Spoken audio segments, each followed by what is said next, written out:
मिलत नहीं खेती कट लोगवा जाता ठूसी ठूसी कैसे जाई घरे काम करत नहीं खे बुद्धि सूप दौड़ाया ऊख जुटवले बिया छठ करेला माई भारा भखले बिया अब की आई बुझाया सरा लगवले बिया 3 दिन के परब छठी माई के व्रत भारी उगत सूरज दुनिया पूजे डूबत पूजे बिहारी धोती रंगल से ठेकुआ बनवले बिया छठ करेला माई बारा भखले बिया अब की आई बुझाया सरा लगवले बिया।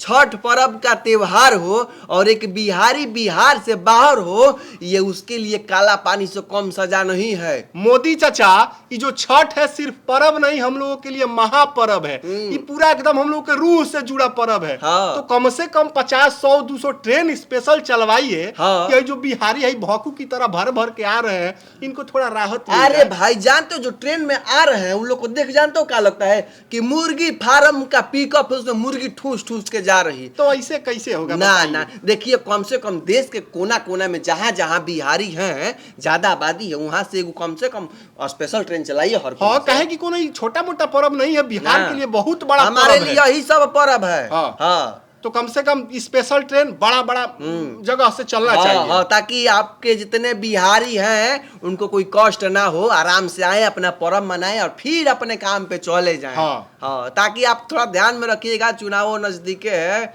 बिहारी खुश तो आप भी खुश ठीक ना। हाँ। जय हिंद। जय हिंद।